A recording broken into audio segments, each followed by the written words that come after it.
if you take photos of me, please do not put them in Facebook. Facebook is not your friend, and it's certainly not my friend. Facebook collects data on who was where, when, and uses its so-called users to collect that data. If you posted a photo of me in Facebook, people would be invited to label that as Richard Stallman, and then their database would have more information about me. I don't want their database to have information about anybody.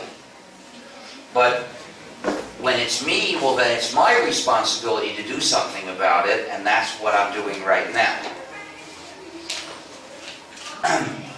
If you make a video or audio recording, that's fine, but if you distribute copies of it, I'd like you to, first of all, distribute it only in the formats friendly to free software.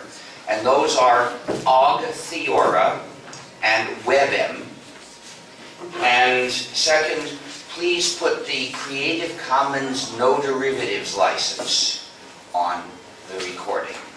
That license is appropriate because this is a statement of my opinions and my experiences. What is free software? Free software is software that respects freedom and community for its users. So it's free as in freedom, not as in price. We're not talking about price. Price is a side issue. You may get a copy of free software gratis, or you may pay for it. Either one is okay. It's not important. The important thing is, it's free software because it respects your freedom and community. When a program is not free, we call it proprietary, non-free, user subjugating software. Because a non-free program generates a system of digital colonization. There is the colonial power, the proprietary software developer, and there are the colonized people, the users. And like any colonial system, the proprietary software keeps people divided and helpless. They're divided because they're forbidden to redistribute copies, and they're helpless because they don't have the source code, and they can't change it. They can't even tell what it's really doing. And often it's designed to do something nasty. But I said free software respects freedom and community. That's very general. Let me be more specific. A program is free software. A program that you have a copy of is free software for you if you have the 4 essential freedoms. Freedom 0 is the freedom to run the program as you wish. Freedom 1 is the freedom to study the source code and change it, so it does your computing as you wish. Freedom 2 is the freedom to help others, to make exact copies and distribute them to others when you wish. And freedom 3 is the freedom to contribute to your community, to make copies of your modified versions and distribute them to others when you wish. These 4 freedoms must apply to all activities, all areas of life. But none of these things is required. The point is you're free to do them if you wish. So, Freedom 0 says you can run the program as you wish. But this is not a requirement. If you are a masochist, you can run the program the way you don't wish. You're also free not to run the program. It's not required that you run the program, but you're free to do so. Freedom 1 says you can study and change the source code, but it's not required. You can get the program and run it exactly as you got it without looking at anything. But the point is you're not limited to that. Freedom 2 is the freedom to make exact copies and distribute them. But you're never required to do this. We don't say, you, give him a copy. No, it's up to you.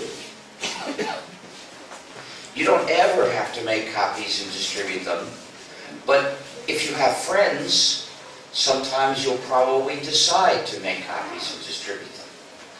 And Freedom 3 is the freedom to copy and distribute your modified versions. Well, that's not required either. You can make a modified version and use it privately without ever distributing copies. But you're also free to distribute copies. So, if a program comes with these 4 freedoms, then it's free software because the social system of its distribution and use is an ethical system that respects freedom and community. But if one of these freedoms is missing or insufficient, then the program is proprietary software because it imposes an unethical social system on its users. So, the distinction between free and proprietary software is not a technical distinction. It's not about what jobs the program does. It's not about how the code works. It's not about how the code was written. Those are all technical details. And they are of practical importance to some people for various practical reasons. But this is a social, ethical, and political distinction, which is why it's so important, more important in general than any technical distinction. The use of free software in society is development, because that free software embodies knowledge which is available to the program's users to understand, maintain, adapt, extend, and use in other ways. But the use of a proprietary program in society is not development, it's dependence. This use of proprietary software is a social problem. Any use of any proprietary program is a social problem, and we should aim to put an end to it. To write a free program is a contribution to society, more or less. How much of a contribution, that depends on the details. If it's a lousy program that doesn't do much, then it's not much of a contribution. But at least it's distributed in a way that permits it to contribute. But writing a proprietary program is not a contribution to society, it's a power grab. It's predatory. In social terms, this proprietary program functions as a trap. If it has attractive features, those are the bait for the trap. Their purpose is to attract people to become users of the program and thus fall under the colonial power of the developer. And that's harm to society. So, paradoxically, the better the features of the proprietary program are, the more harmful the program is. The more people this empire gets to colonize. So, these features don't make the program better in an ethical sense. They make it more damaging, more harmful. So, if you have the choice to either write a proprietary program or do nothing at all, you should do nothing at all. Because that way you don't do harm. Of course, in practice, you'll have lots of other choices too, many of which will be less bad than writing a proprietary program. Thus, the goal of the free software movement is all programs should be free so that their users can be free. But why define free software this way? Why are these 4 freedoms essential? Each freedom has a reason. Freedom 2, the freedom to help others, to make and redistribute exact copies when you wish, is essential on fundamental moral grounds. So you can live an upright, ethical life as a good member of your community. If you use a program that doesn't have freedom, that doesn't give you freedom 2, you are in danger of falling into a moral dilemma. Whenever your good friend says, that program looks good, looks nice, could I have a copy? In that moment, you will face a choice between 2 evils. One evil is to give your good friend a copy and violate the license of the program. The other evil is to refuse your good friend a copy and comply with the license of the program. In this dilemma, you ought to choose the lesser evil, which is to give your good friend a copy and violate the license of the program. But why is this the lesser evil? Because when it's inescapable to do wrong to somebody or other, it's less bad to do wrong to somebody who deserves it because he has acted wrong. We can assume that your good friend is a good member of your community and normally deserves your cooperation. Of course, there are exceptions, but this is the usual case. By contrast, the developer of that proprietary program has deliberately attacked the social solidarity of your community. So, if you can't avoid doing wrong to one or the other, do it to the developer. However, being the lesser evil does not mean it's good. It's never good to make an agreement and break it. Not even an evil agreement like this one. Keeping it is worse than breaking it, but breaking it still is not good. And if you give your good friend a copy, what will she have? She will have an unauthorized copy of a proprietary program, and that's a nasty thing because it's proprietary. It's almost as nasty as an authorized copy of the same program. So, once you have fully understood this issue, what should you really do? You should make sure you don't get into this dilemma. I know two ways to avoid it. One is, don't have any friends. That's what the proprietary developers have in mind for your future. Nobody should be friends with anybody else. The other method, my method, is reject that software. If somebody offers me a program without freedom to, in other words, if he demands that I promise not to share it with you, I say, my conscience does not permit me to accept those conditions, so take your nasty program out of here.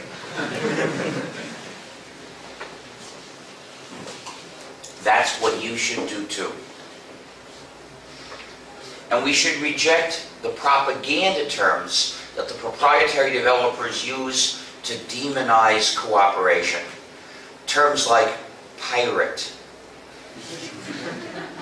When they call people who share pirates, what are they really saying? They're saying that helping other people is the moral equivalent of attacking ships.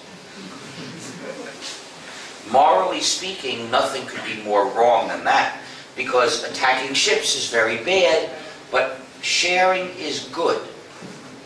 So let's not use the same word for both of them. That's why it's propaganda.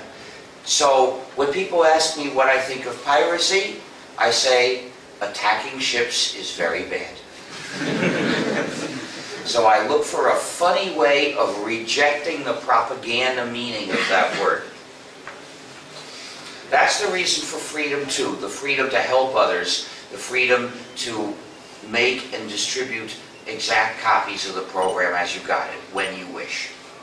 Essential on fundamental moral grounds. Freedom zero, the freedom to run the program as you wish, is essential for a different reason, so you can control your computing. And you deserve to have control over your computing. Every user does.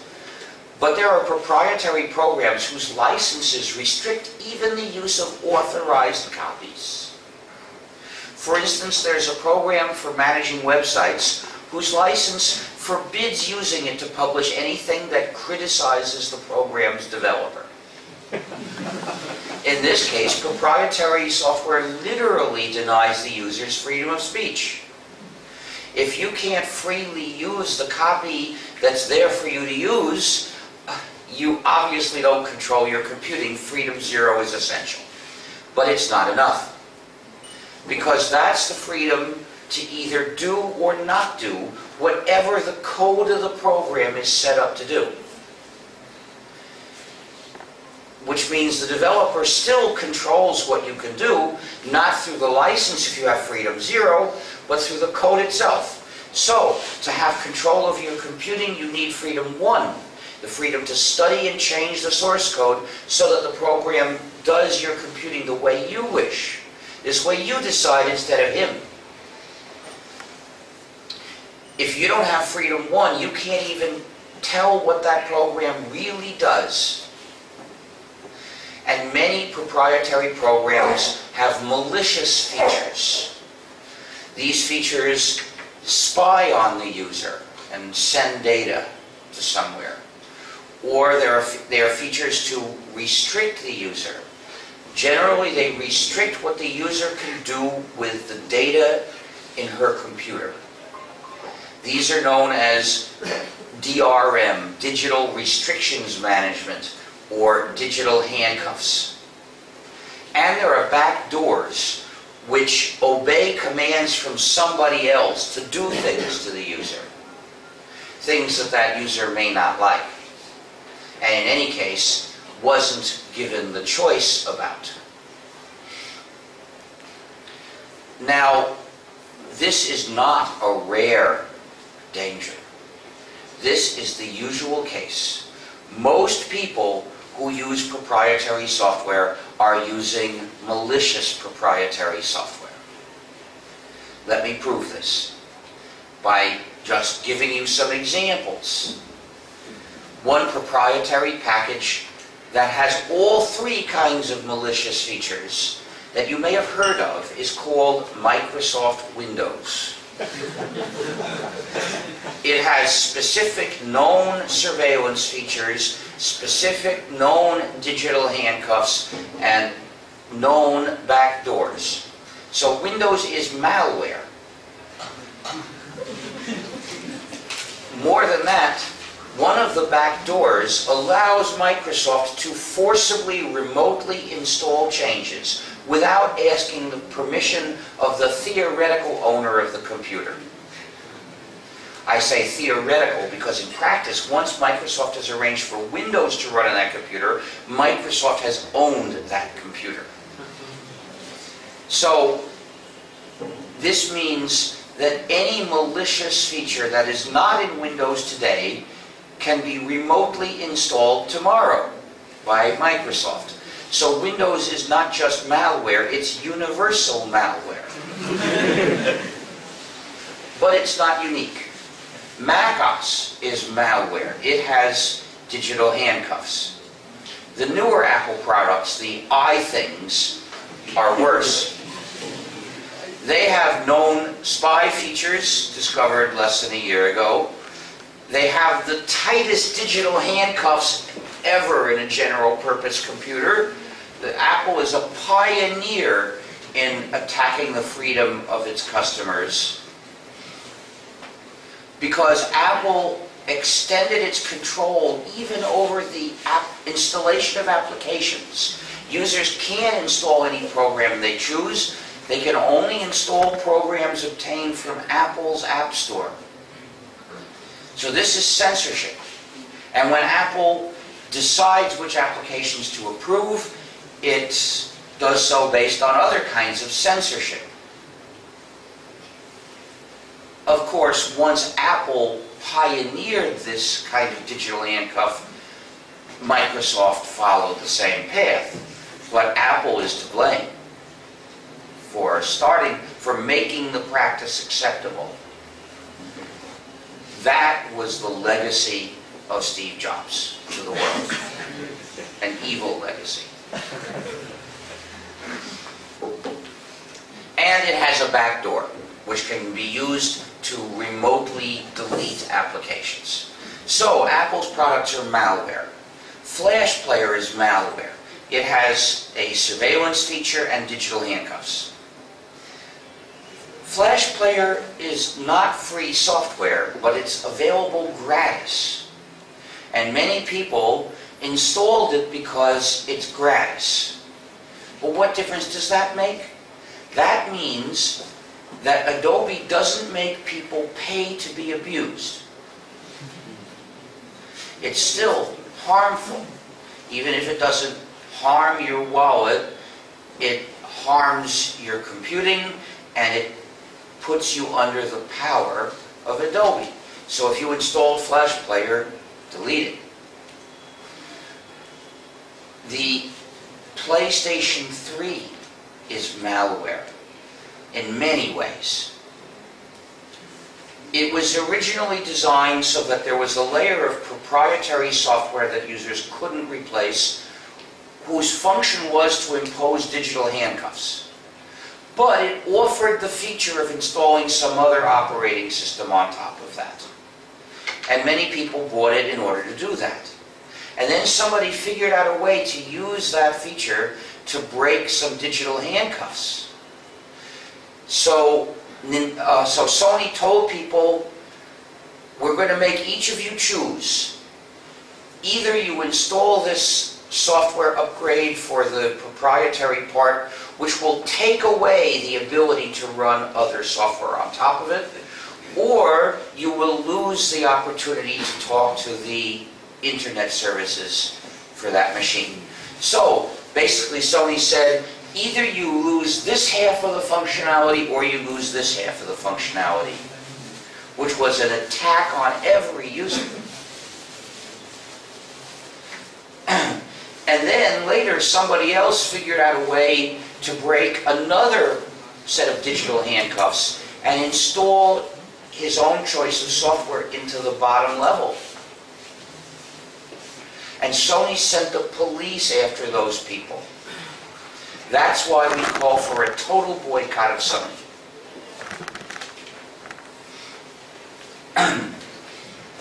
The Amazon swindle is malware. That's not its official name, of course. I'm talking about an e-book reader device which is designed to swindle readers out of the traditional freedoms of readers. For instance, there's the freedom to buy a book anonymously paying cash, which is the only way I buy books. I never give my name to be put in any database with books I've bought. I don't want any database to have that information. But with the swindle, Amazon forces users to identify themselves, and that's the only way to get most books. So Amazon has a giant database that records all the books that each user has read. And such a database, no matter who has it, is a threat to human rights. We must not allow it to exist. Then there's the freedom to give a book to someone else, or lend a book to other people, or even to sell the book, perhaps to a used bookstore. Amazon eliminates those freedoms with digital handcuffs, together with end-user license agreements, which in many countries say that the user can't own a book. So Amazon goes so far as to show contempt for the idea of private property. Users can't own books. And there's also the freedom to keep a book for as long as you wish and pass it on eventually to your children, although it's better if you don't have children. Better for the world in particular. But you'll have some other heir instead. Well, Amazon abolishes this freedom with a back door. We know about this back door by observation. In 2009, users observed that Amazon remotely deleted thousands of copies of a particular book. These were authorized copies until that day. They had been obtained directly from Amazon. And the book with which Amazon demonstrated the Orwellian nature of its product was 1984 by George Orwell. The most ironic possible choice.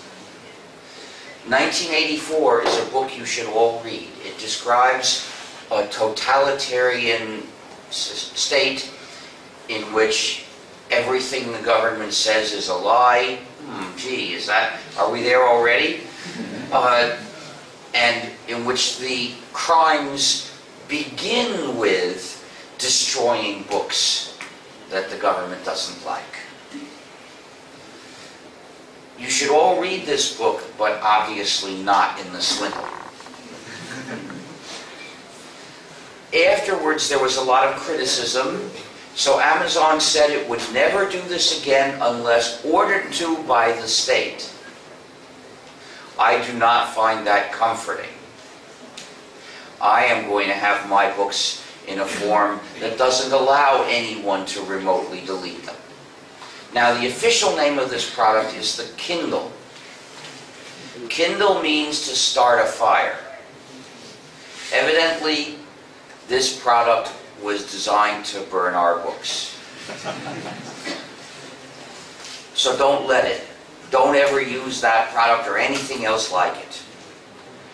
And then I should mention that most cellular phones, even if they're not smartphones, do have a processor running software, and that software is malware because it will send information about the user's location on remote command. And it has a back door, so it can be remotely converted into a listening device. Some software almost all software has bugs, but this software is a bug. So I've now proved my point, because almost everyone that uses proprietary software is using one of these things. These are the most used proprietary programs in the world, and they're malware. If you use proprietary software, it is almost certain that you're using malware. But I've only listed a few proprietary packages. Obviously, there are many other proprietary programs, and we don't know if they have malicious features or not. We can't check. So you have to treat them as potential malware. Every program that doesn't give you Freedom 1 is potential malware because you're not allowed to check. So some of them have malicious features and some don't, and we don't know which. But as for the ones that don't, what do we know about them? They have bugs because their developers are human and they make mistakes. And the user of a program without Freedom 1 is just as helpless facing an accidental error as facing an intentional malicious feature.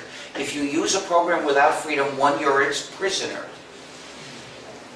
We, developers of free software, are human too. We also make mistakes. Our code has bugs too. But if you find a bug in our free software or anything in the code you don't like, you are free to change it because we didn't make you our prisoner. We can't be perfect. We can respect your freedom. So Freedom 1 is essential. But it's not enough, because that's the freedom to personally study and change the source code, or to do so inside one organization.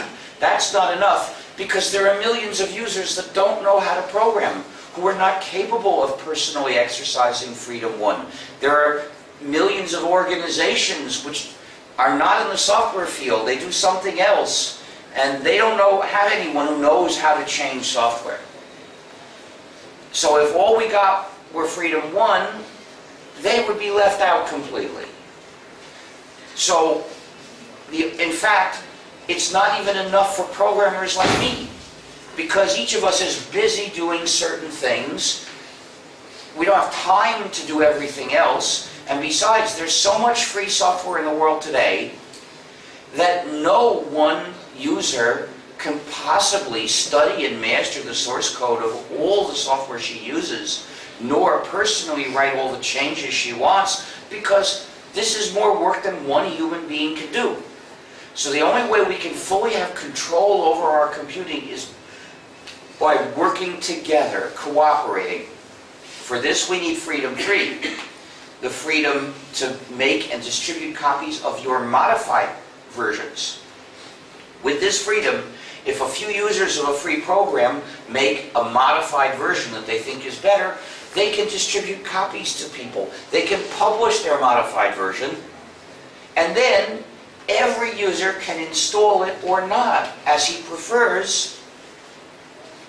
Even the ones that don't know how to program and couldn't possibly have written it themselves can use it.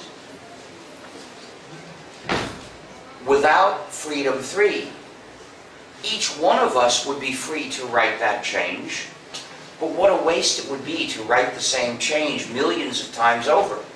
And the people who don't know how to program, they would be excluded. This is not good enough. Freedom 3 is essential. So now I've explained why each of the 4 freedoms is essential, and all the users get the benefit of these 4 freedoms. Every user can exercise Freedom 0 and Freedom 2. The freedom to run the program as you wish and redistribute exact copies, because these don't require programming. Even the people that don't know how to program can do this. Freedoms 1 and 3, the freedom to study and change the source code and then optionally distribute copies of your modified version. This involves programming. So any user is capable of exercising these freedoms more or less, depending on how much that person knows how to program. Of course, there are a lot of people who can do easy programming tasks even though they can't do hard ones. And that's good for something. It's much better to be able to make easy changes in the software than not be allowed to change anything. So even those people get benefit from exercising these freedoms. But then there are a lot of people who don't know any programming. They don't know how to exercise these freedoms, but they get the benefit of them anyway. Because when other users of the same software who are programmers make improvements, and when they publish those modified versions, then every user gets to use them or not. And thus every user gets the benefit of living in a society where the users have the 4 freedoms, even without exercising freedoms 1 and 3 directly. And those users who don't know how to program, who can't exercise freedoms 1 and 3 directly, can take advantage of them by paying or persuading somebody else to make the changes they want. For instance, if you would like a free program changed and you don't know how to program, maybe your cousin does. Maybe you can convince your cousin to make that change. Or you could pay a programmer to make that change for you. There are people who do that kind of work, who would be happy to get paid to change free software, who are getting paid to change free software, but you can hire them too. In fact, one of the advantages of free software for businesses and other organizations and government agencies is that support for free software is a free market. Support for a proprietary program is typically a monopoly. The developer has the source code, and no one else does. So the only one who can fix any problem is the developer. And because they have a monopoly, they squeeze and they gouge the users. Some developers say, pay us and we'll listen to your problem. If the user does that, the developer says, thank you so much. In 6 months there will be an upgrade.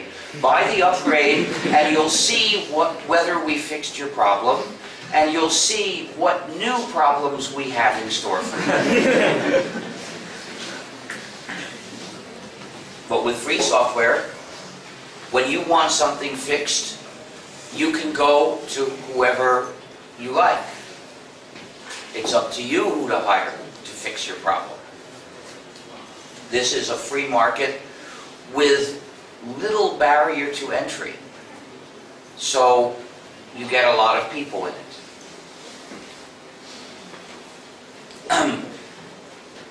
And the 4 freedoms together give us democracy. A free program develops democratically under the control of its users. because every user is free to participate in society's decision about the future of the program, which is simply the sum total of the decisions that the users make about what to do with that program. By contrast, a proprietary program develops under the dictatorship of its developer and functions as an instrument giving that developer power over the users. And with that power, he can command them, exploit them, and abuse them. Because ultimately with software there are just two possibilities. Either the users control the program or the program controls the users. Free software is the case where the users control the program.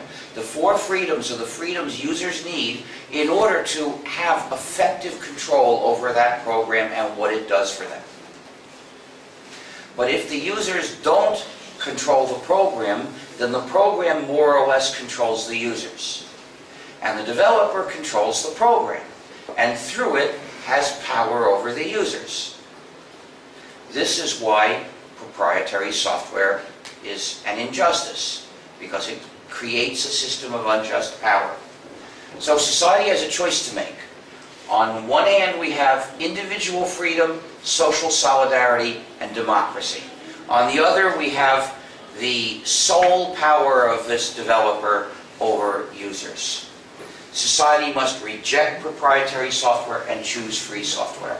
And the overall goal of the free software movement is the liberation of cyberspace and all of its inhabitants.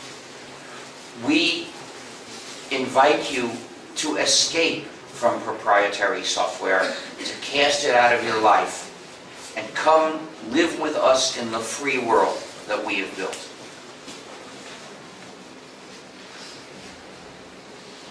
I launched the free software movement in 1983.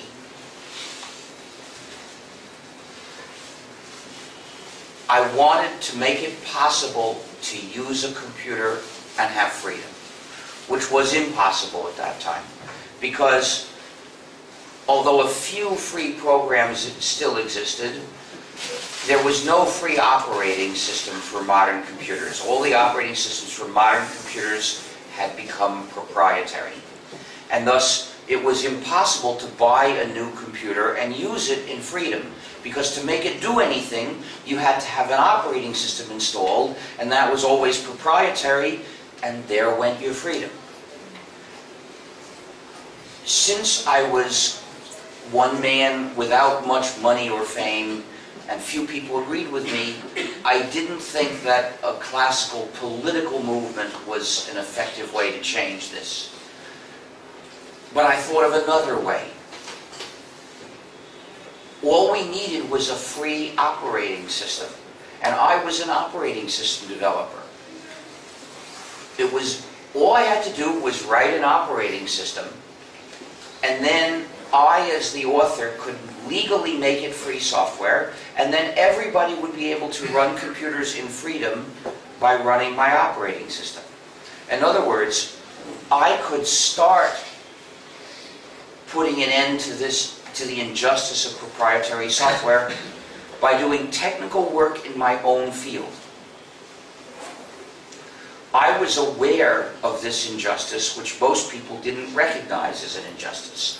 I had the skills necessary to try to give people an escape from the injustice, and it looked like nobody else would try if I did not. That meant I had been elected by circumstances to do this job. It was my duty. It's as if you see somebody drowning and you know how to swim and there's no one else around and it's not Bush.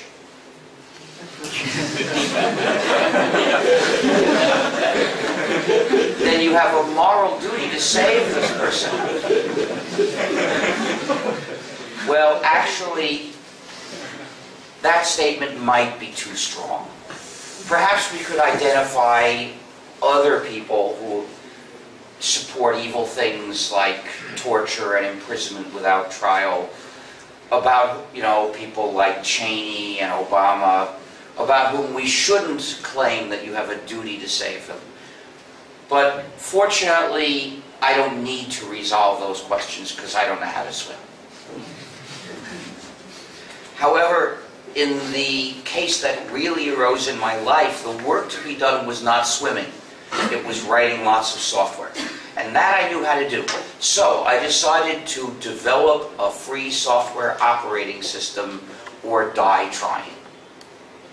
Of old age, that is. Because at the time, the free software movement which I was launching had no active enemies. Of the people who heard the idea, a considerable fraction thought it was foolish, but they didn't bother trying to oppose the activities of the movement because they were sure the job was so big it would never be finished anyway. But I realized that a free software operating system was necessary. Without a totally free operating system, no computer user would ever have freedom. So I decided to develop an operating system that would be entirely free software. I decided to recruit others to help to get it finished sooner. I decided to make it a Unix-like operating system, both so that it would be portable and so that all the Unix users would find it easy to switch. And then I gave it a name which is a joke. The name of the system is GNU, spelled G-N-U. And it's a joke because it's a recursive acronym. GNU stands for GNU's Not Unix. So the G in GNU stands for GNU's. Of course, programmers love jokes about recursion. But why GNU and not ANU or FNU, SNU? Because GNU is a word and the others are not. In order to be a joke, it has to have another meaning. So GNU is the name of that animal that lives in Africa. This is an adorable GNU.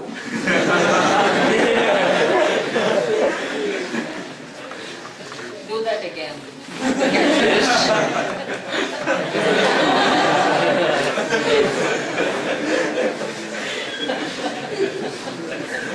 But actually, it's not that I had a special fondness for the animal. It's the fact that it's a joke that attracted me.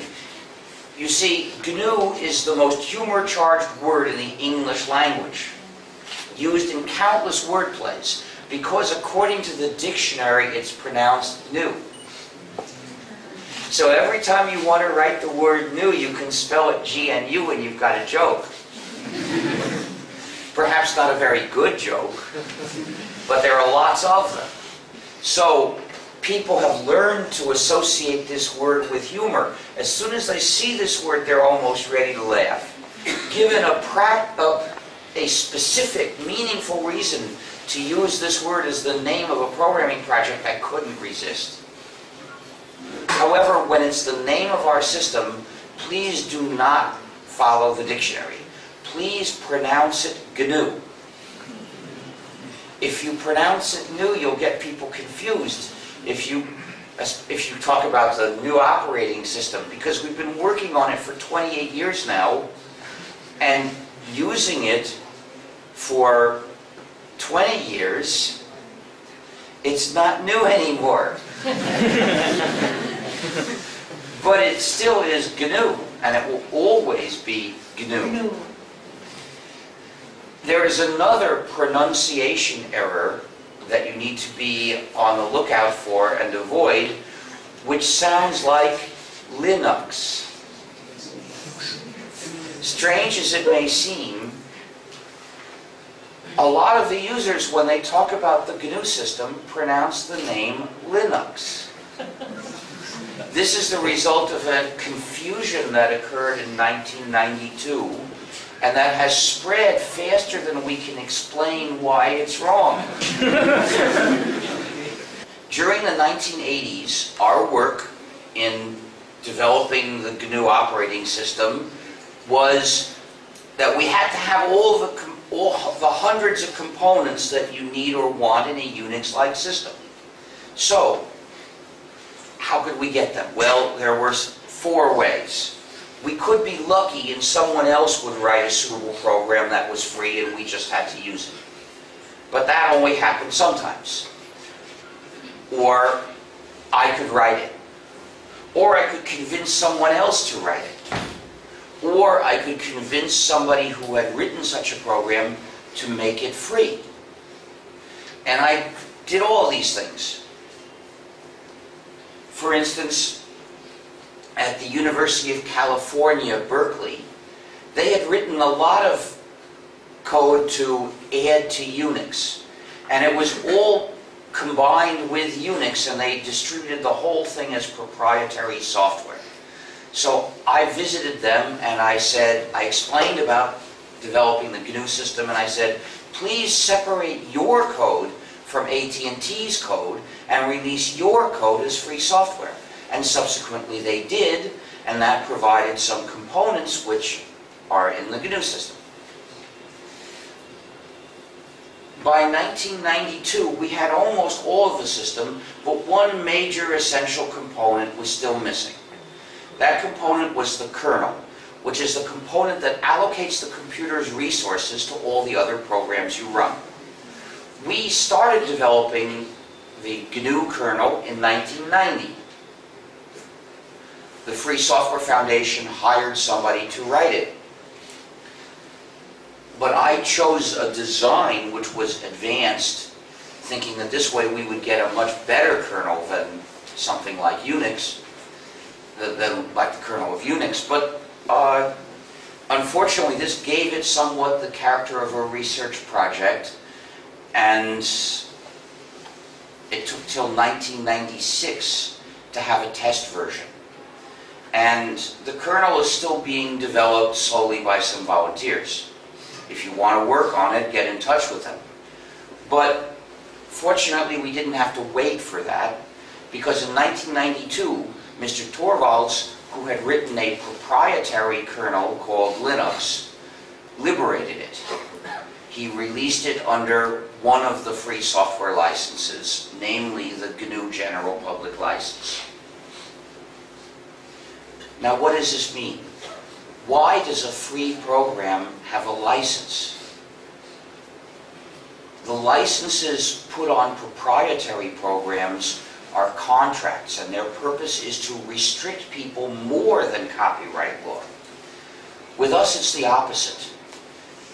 A free software license is actually a statement of permission that gives the users the 4 freedoms. That's the only way a program or any other kind of work can be free, is if the copyright holders have put on a statement of permission. Because under today's copyright law, every work that's written down is automatically copyrighted. And by default, copyright law forbids users to copy the software, change it, distribute it, and in many countries even forbids running it if that involves copying it into the main memory. So the only way the program can be free is through a formal declaration by the copyright holders giving every user the 4 freedoms. And that declaration we call a free software license. So if a work does not state a license, it isn't free. And there are people who are publishing things and saying, these are free, and they don't put on licenses, so what they're saying is false. And when you see that, you should complain to them and say, I'm glad you'd like it to be free, but you haven't actually legally made it free, so please do that. It's not enough if you just say in a vague way that it's free. You've got to give people formally the 4 freedoms. Now, there are many ways to do that. There are many ways, that is, in the details, to give people the 4 freedoms. And that's why there are many different free software licenses. The big division among free software licenses is between copyleft licenses and non-copyleft licenses. The GNU General Public License is a copyleft license. What does that mean? That means that it requires that redistribution, with or without changes, be under the same license. In effect, it says, you can distribute this code to others, but you must respect their freedom the same way we respected your freedom. Or, looking at the same thing from a different point of view, it means that the middleman who provides a copy to you must respect your freedom, the same freedom that he took advantage of. Without copyleft, one person or one company can get a copy of the program as free software and then put on restrictions and distribute it to you as proprietary software, and then the freedom, which is the purpose of this all, would not reach you. This would be failure. This would be failure for the GNU system, according to the free software movement, because the reason we developed the GNU system is so you can have freedom. If this freedom is taken away by a middleman, we failed. So I invented the idea of copyleft as a way to prevent that failure. And that's why I wrote the GNU General Public License as the way to release software. But I wrote it so that everyone else can also release their software that way. So when Torvalds decided to make Linux free software in 1992, he used the GNU General Public License to do it. The GNU GPL is not the only free software license. There are non-GNU free software licenses as well. But because the GNU GPL is a copyleft license, it's usually better, because why let somebody else have the chance to deny freedom to some of the users of your code? Once in a while, there's a specific reason why it's actually better for the community if you do that. For instance, if you make a small improvement to somebody else's program, it's best to let him have it to release in his program the same way he releases it.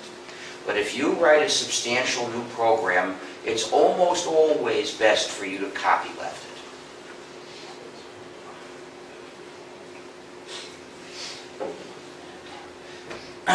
So, once Linux was available as free software, the combination of Linux and the almost complete GNU system made a complete free system, which was basically GNU, but also contained Linux. So, a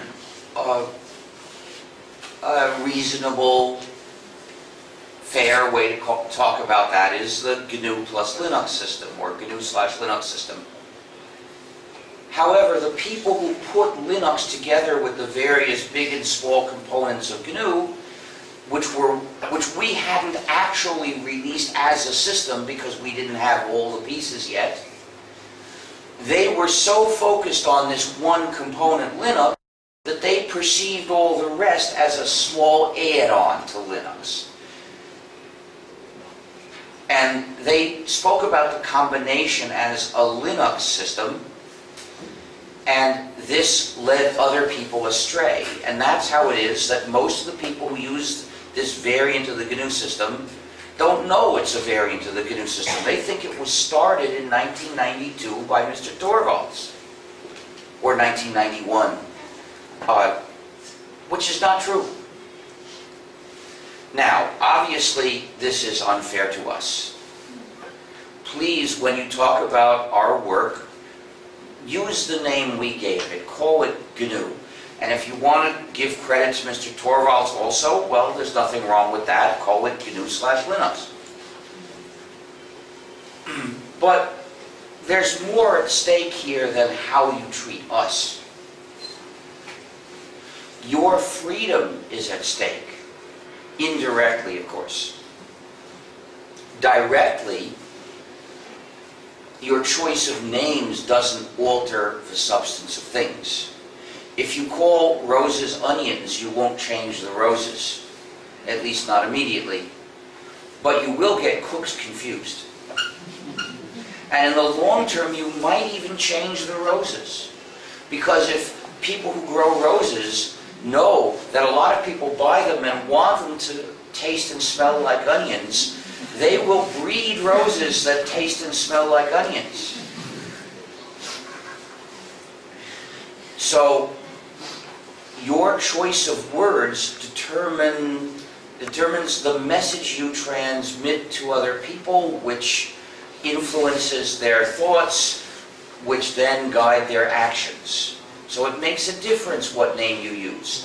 Since 1983, the name GNU has been associated with our ideas of freedom and community, our philosophy of freedom and justice in computing, whereas the name Linux is associated with different ideas, with the ideas of Mr. Torvalds.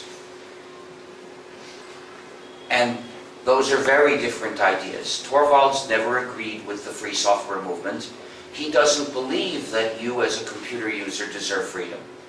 He doesn't believe that he as a computer user deserves freedom. He just doesn't think of the field that way. His values are powerful, reliable software. And he says that he's willing to use proprietary software as long as it's powerful and reliable. So these philosophies differ at the root, at the level of values that they're based on. Well, he has a right to promote his views. The problem is that when people think that the system is Linux, they also think that the system was started by Mr. Torvalds in 1991. And then they admire him tremendously for developing this whole system, and then they often adopt his ideas without even considering ours, which they consider radical and extreme. And that way they don't learn to value their own freedom. And that's bad for them since they don't demand freedom. But it's also bad for us, because when we have to fight for our freedom, they're not with us because they don't understand that there's something to fight for. And we could lose because of that. Now, of course, you know that freedom is frequently threatened, and to keep it, you have to defend it. This is true in all areas of life. Look at things like imprisonment without trial, torture, killing of protesters, which we see all around the world.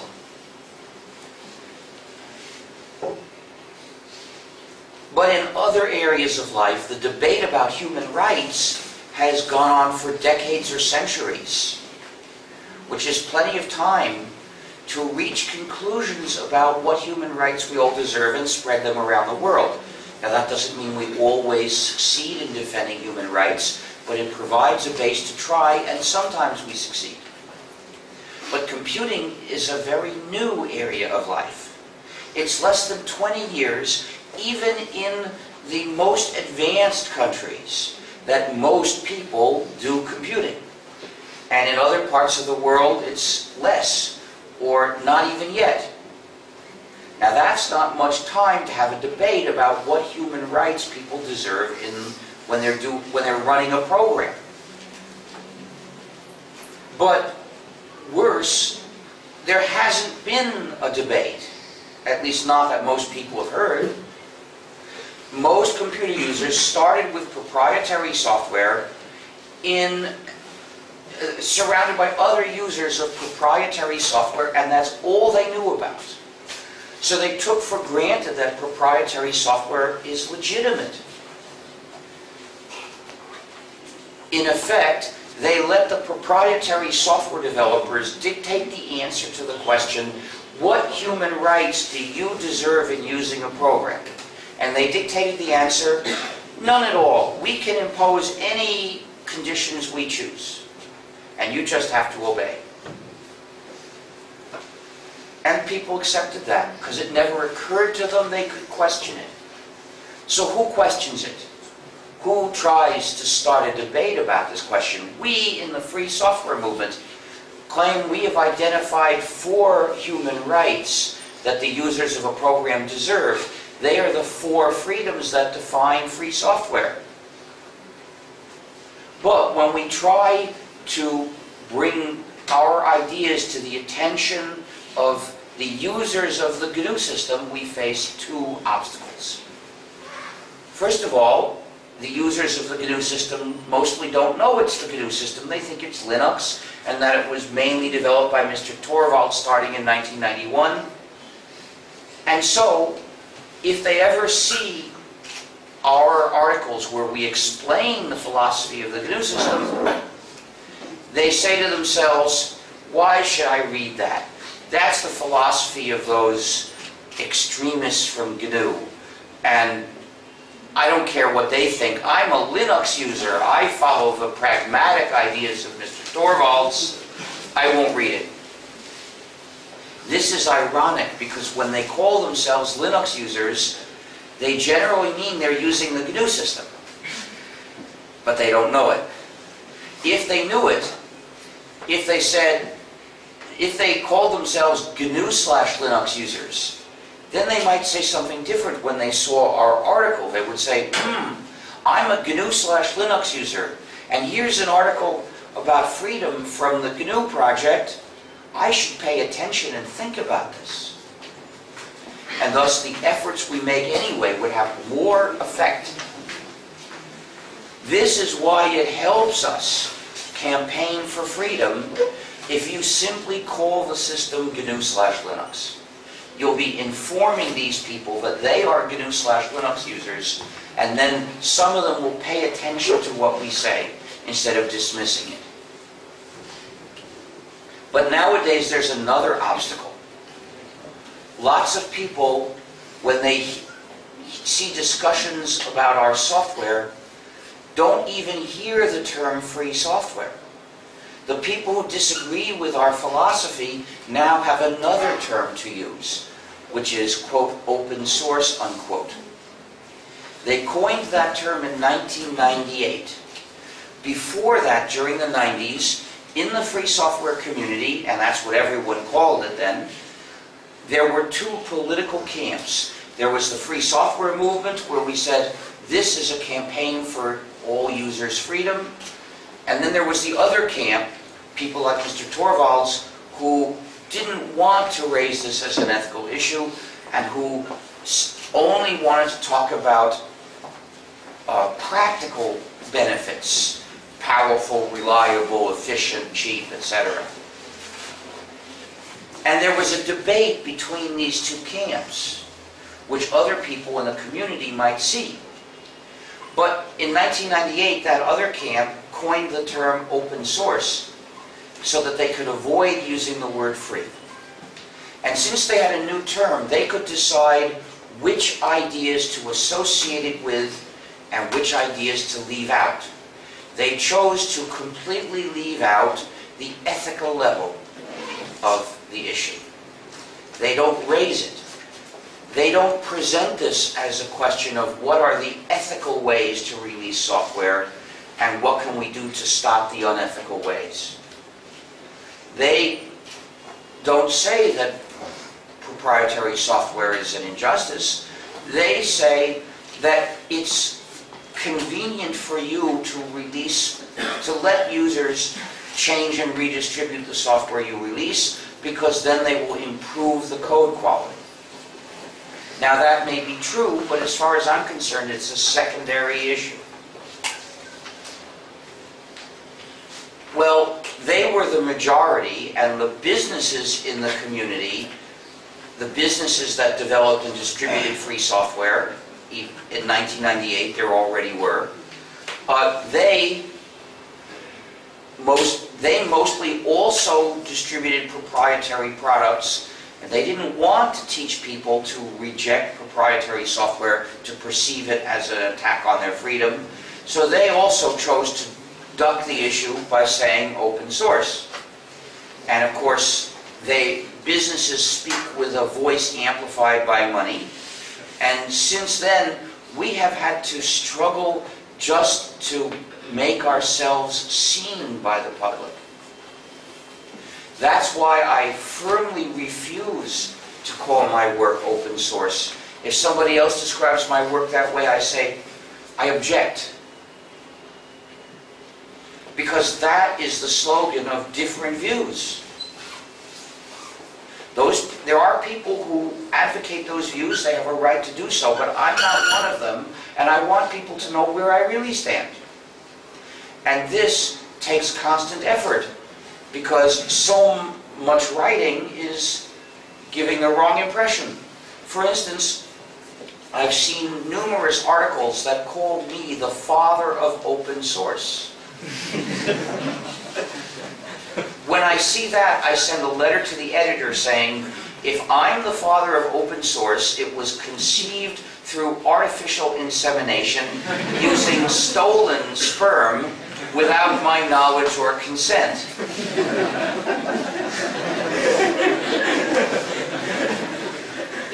Then I explain about the free software movement and its ideas.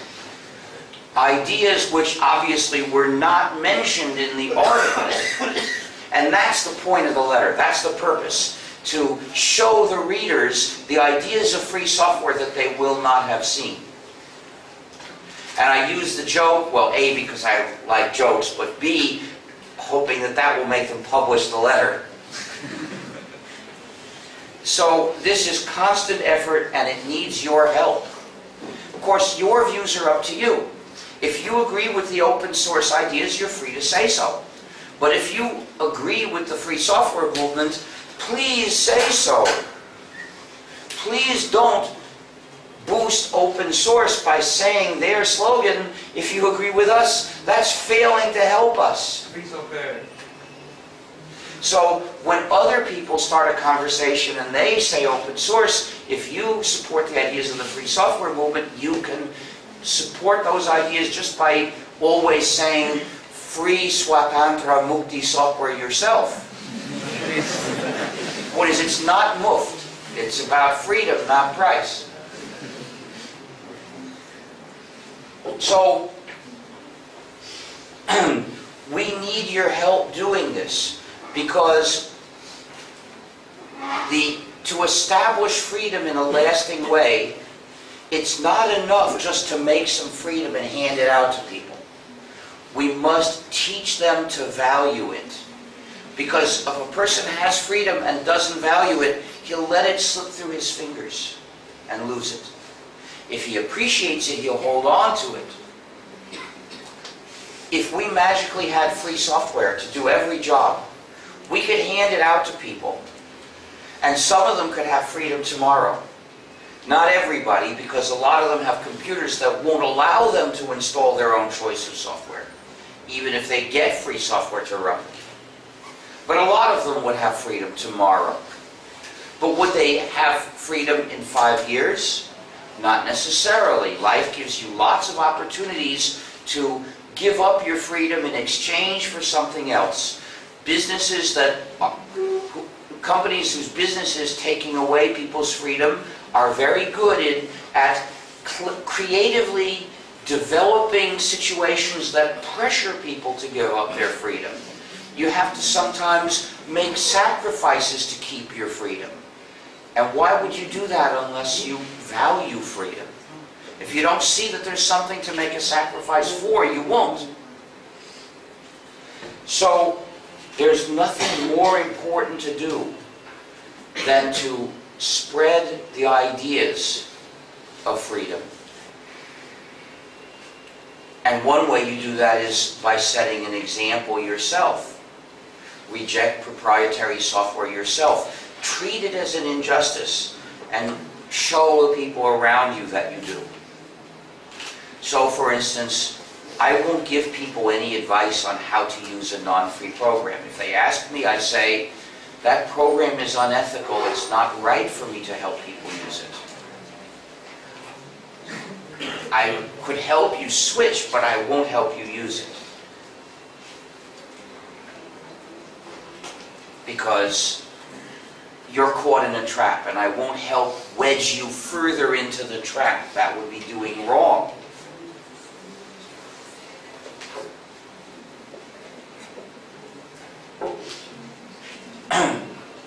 Because ultimately our future depends above all on what we value. Even in the free software community, we have lost freedom for failure to appreciate it. I'll give you two examples. In 1992, when Linux was liberated, it was possible to buy a computer and install GNU/Linux in it, but it was not easy.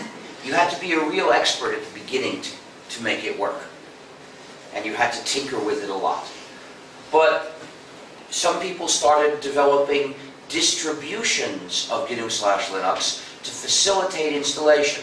A few years later, there were several of these distros competing in a community in which most people didn't think in terms of freedom.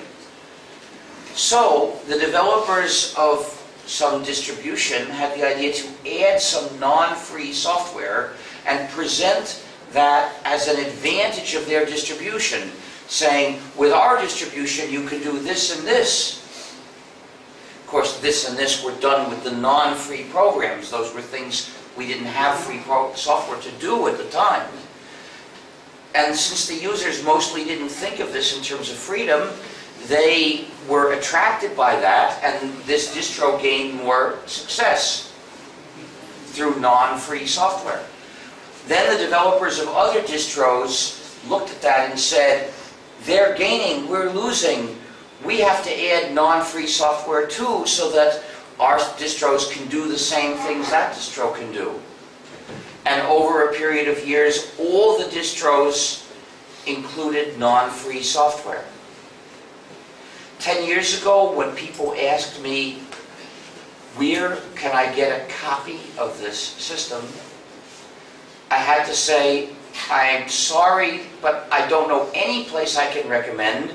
There are dozens of distros, and all of them contain non-free software, so I can't ethically recommend them. Thus, we had reached freedom, and then we had fallen back, because most of our community didn't appreciate freedom enough to hold on to it. Those of us who did were too few to lead the community with us. I'm happy to say that there are now entirely free software GNU/Linux distributions. For instance, there is Ututo, and there is BLAG, which stands for BLAG, Linux, and GNU, another recursive acronym. And there is GNUsense, which is another joke. You see, GNUsense is written as GNUsense, but my job title as the head of the GNU project, although it's written differently, sounds the same way. I'm the chief GNUsense, spelled as GNUsense. And there is Triskel, there is Rabora, there are several Parabola. You can find a complete list in gnu.org/distros. And you can also find the explanations about why the well-known distros do not qualify. Because as I'm sure you can tell if you are familiar with the field, the distros I mentioned are not the well-known, very successful distros. Those continue to contain or recommend proprietary software. Now, as far as we're concerned, it doesn't matter whether the proprietary software is officially in the distro or whether the distro just points users at it. It's the same result. So we can't endorse those distros. So we have begun to recover the freedom that we previously lost. But we have a long way to go. And Then we lost our freedom in another way. Nowadays, Linux, the kernel, is not entirely free software. If you look at some of the source files of Linux, supposed source files of Linux, you'll find long tables of numbers which are actually executable programs dressed up as source code. Up to 300,000 numbers in one of these tables. Well, those numbers are really an executable program whose source code is not available. Representing an executable as a series of numbers written in decimal or hex does not make it source code. That isn't source code. So those are phony source files. And many of them carry explicit non-free licenses too. What happened here? Torvalds at first developed Linux as a non-free program. Then in 1992, he made it free software. And then some years later, he started putting in non-free pieces. For him, this was never a question of right and wrong. He never believed that software should be free. And as a result, the decision to put in non-free pieces did not require abandoning any principles. For him, this was never a matter of principle. And as a result, it was easy for him. When our freedom depends on somebody who doesn't value freedom, our freedom is precarious. So, to deal with this problem, we nowadays maintain a free version of Linux, which is called Linux Libre. Linux Libre. It's a French or Spanish word. In French it's pronounced libre. In Spanish it's pronounced libre. It's written L-I-B-R-E. And it comes from the same, from a Latin word related to liberty.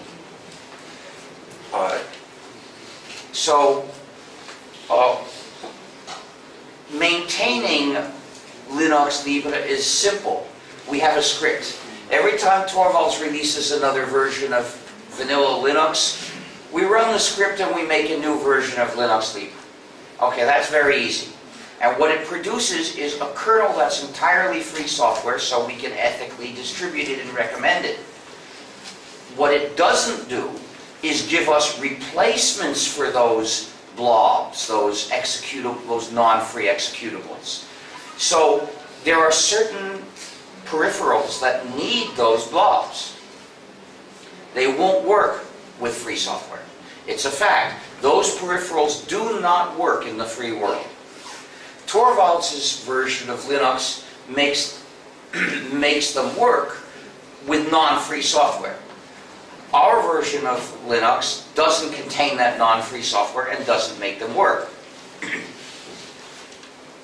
So ideally, somebody should do reverse engineering and write free replacement software to make those peripherals work in the free world. But that's a big job. We can't do that easily. All we can do easily is delete the non-free software. And that is something we must do. So the free GNU/Linux distros that we recommend contain versions of Linux without the blobs. So here are two examples of how in the free software community we had certain freedom and then we lost it. Because our community didn't demand freedom. It didn't give priority to freedom. There are many more ways we can lose freedom. Nowadays, you could run non-free software without even noticing. Because many websites send non-free programs to their visitors to be installed and run in the user's browser. These programs are typically written in JavaScript. And most JavaScript code that you'll see is non-free. And some of it's malicious. If you don't want to run these programs, you have to disable JavaScript. So, that's what I do, and some sites won't work for me. In fact, I was at a university last night, and my host tried to give me a connection to their wireless network, and it was impossible because it required running some JavaScript just to connect. That is not good. So I complained. I hope that they will fix that. We are developing free software to detect whether the JavaScript code in web pages is non-trivial and non-free, and block it if so. So that instead of deactivating all JavaScript, you'll be able to run it only if it's trivial or free. And this program is mostly working now. I hope that we'll have a campaign around this soon. And thus, and another feature of the program is it can look through the site looking for how to contact the site maintainers so as to make it easy for you to complain about having non-trivial, non-free JavaScript in the site, because we want to convince them to change. It's very important to complain.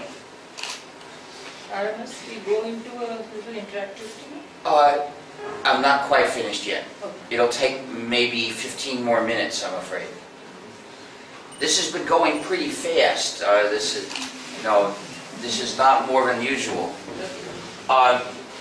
So, you got the info packet, right? It explains how long my talks usually are. So, nowadays, you can lose control of your computing without having any non-free software on your computer. That's if you don't do your computing in your computer.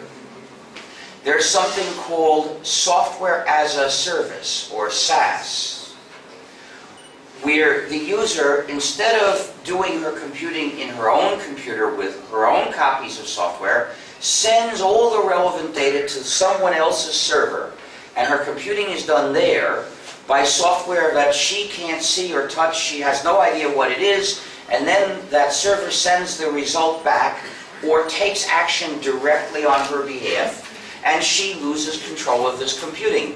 It's the same result as using a non-free program, but it's produced through a different mechanism. But if you want to have control of your computing, you just must reject SaaS. There's no other way. Now, it's worse than that.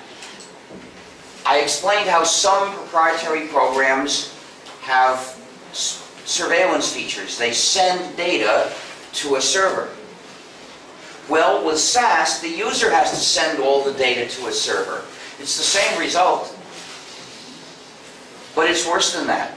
I explained how some programs have universal backdoors that allow remote installation of software changes without asking the user's permission. For instance, Microsoft Windows does this, Google Chrome does this. With SaaS, the server operator can at any time install different software or additional programs to operate on the same data in parallel or afterward or whatever. Of course, since it's his computer, he should be able to change the software, but the effect is to change how the user's computing is being done without asking the user's permission or even informing the user. So, SaaS is inherently equivalent to using a proprietary program with a surveillance feature and a universal backdoor.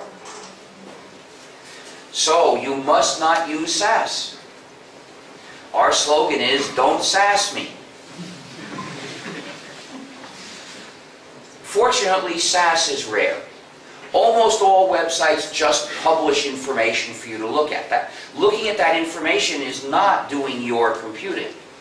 So the issue doesn't apply. But even if we look at the sites that do non-trivial services, most of those services are communication rather than doing your computing. So there are only a few that are really SaaS. The clearest example is translation sites. So I never use those.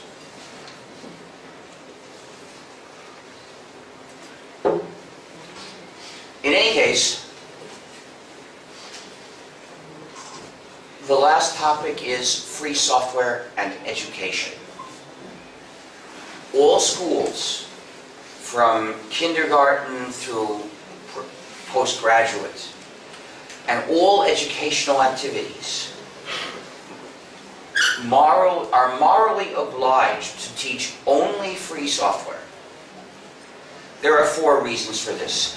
Can we turn on some of the air conditioning because it's getting very hot in here? Jacqueline? AC on karo.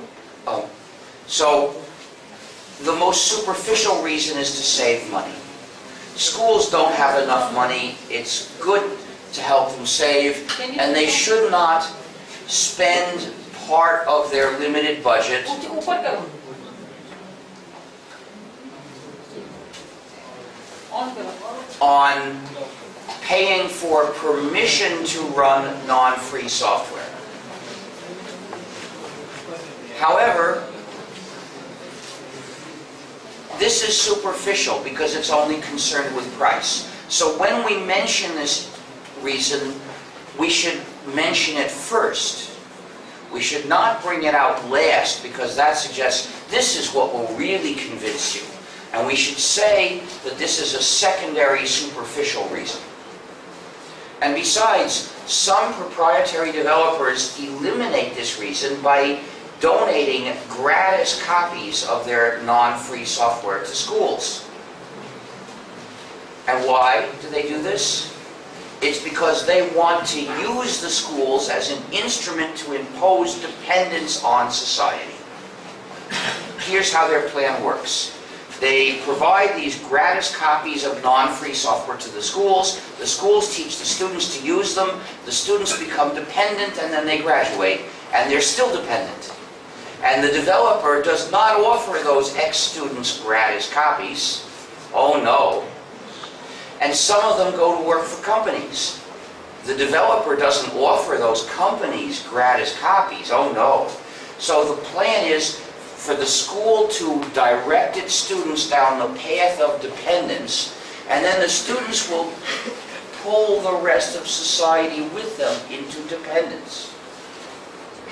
It's like giving the school gratis needles full of addictive drugs, saying, inject these into your students to make them dependent. The first dose is gratis. Once you're dependent, then you'll have to pay. The school would refuse to inject those drugs, and it should refuse to teach non-free software because the school has a social mission to educate good citizens of a strong, capable, cooperating, independent, and free society. In the computing field, that means teaching only free software and graduating capable users of free software, people who are ready to take their place in a free society. Teaching a proprietary program is teaching dependence. That is counter to the mission of the school, and the school must never do that. But there is a deeper reason for the education of the best programmers. Some people are natural-born programmers. They have a talent for programming. Typically at the age of 10 to 13, they become fascinated with programming. They want to learn how everything works. If they use a program, they say, how does it do this? But if it's proprietary, the teacher can only respond, I'm sorry, it's a secret. We're not allowed to know. And thus, education is not allowed. A proprietary program is knowledge withheld. It is the enemy of the spirit of education. It must not be tolerated in a school, because a school must stand up for the spirit of education. But if the program is free, the teacher can explain as much as he knows and then say, here's a copy of the source code. Read it and you'll understand everything. Of course, these kids yearn to understand, so they'll read it. And the teacher can say, if you come across any point you can't figure out by yourself, show it to me and we'll figure it out together. This gives our natural-born programmers the chance to learn a vital lesson. Namely, that code is not clear. You shouldn't write that way. You see, natural-born programmers are very clever. They can write lots of code that will do the specified job, but nobody else will understand how. That's not good code. How does a natural-born programmer develop into a good programmer? How do you learn to write good, clear code? You do it by reading lots of code and writing lots of code. Only free software gives you the chance to read the code of large programs that we really use. And then you have to write lots of code, meaning write code in large programs. To do that, you have to start small. But that doesn't mean writing small programs. The challenges of large programs don't appear in small programs. So the way you start small, writing code for large programs, is writing small changes in large programs. Only free software gives you the chance to do that. That's how I learned to be a good programmer, and that's how you can learn to be a good programmer. Any school can offer this opportunity, but only if it's a free software school. But there's an even deeper reason. For moral education, education in citizenship. It's not enough for schools to teach facts and skills.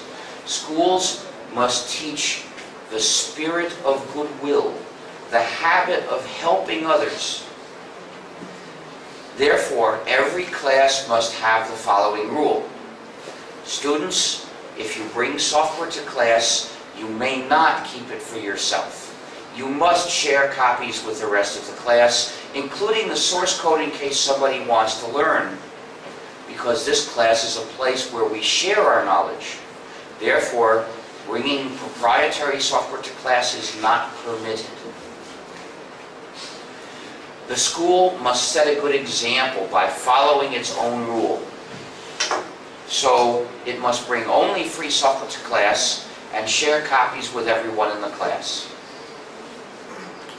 And by the way, the same ideas apply to textbooks and any other educational works, because they're works meant to be used to do a practical job, namely teaching or learning. So educational works must be free also. They must be released under a free license.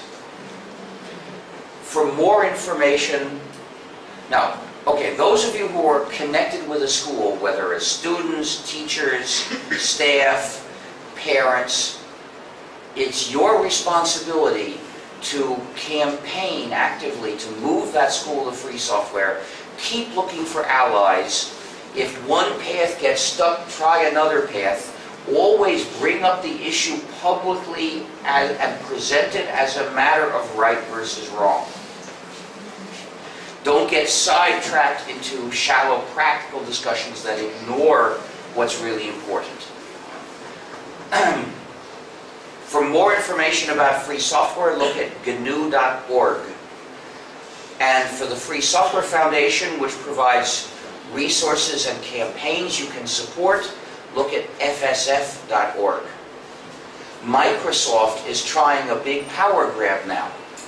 A lot of computers now are being made with ARM processors, and Microsoft is trying to impose a restriction on all ARM computers, namely, if they're delivered with Windows, they must not allow users to run anything else.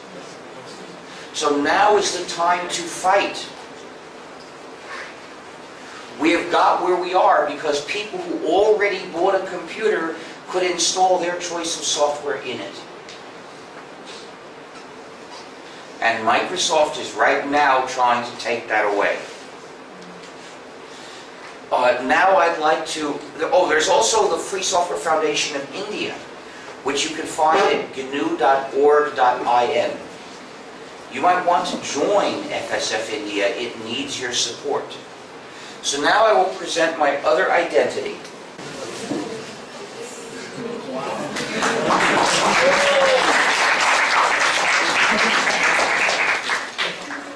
I am Saint Ignatius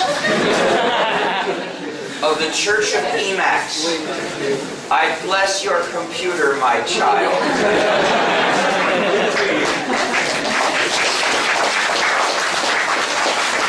Emacs started out as an extensible text editor that I wrote. which developed into a way of life for many users because it was extended so much they could do all their computing without ever leaving Emacs. And then it became a church with the launch of the news group. Okay, but it's not, okay, well, let's see, I guess I can be...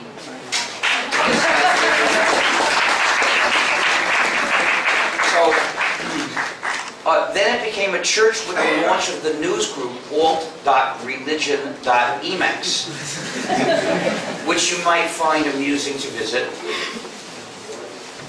In the Church of Emacs, we have no services, only software.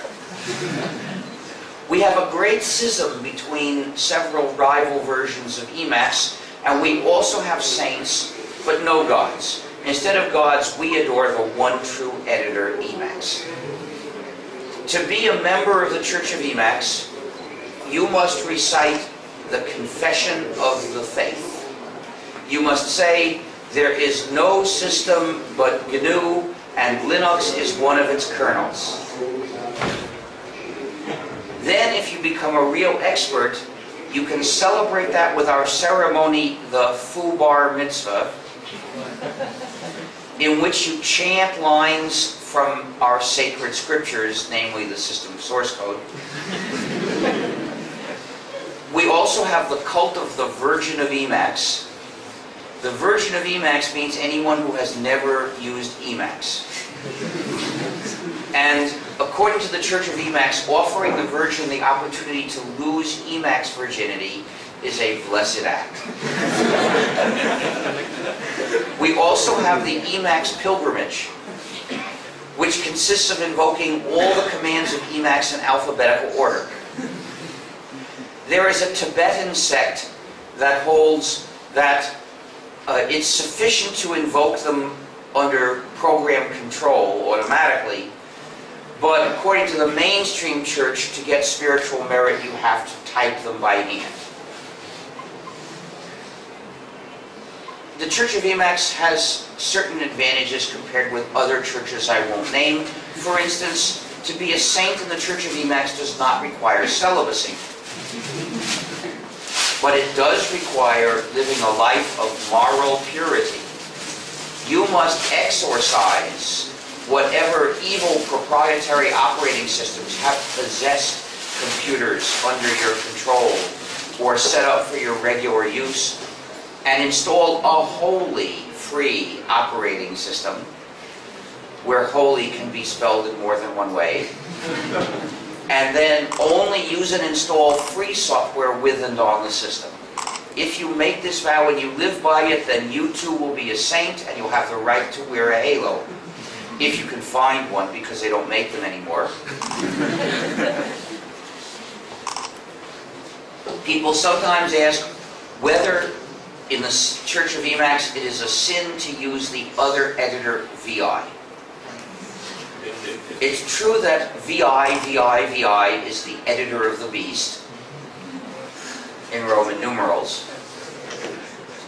But using a free implementation of VI is not a sin, it's a penance. And some have asked whether my Halo is really an old computer disk. This is no computer disk, this is my Halo. But it was a computer disk in a previous life. So thank you. Yes, it is.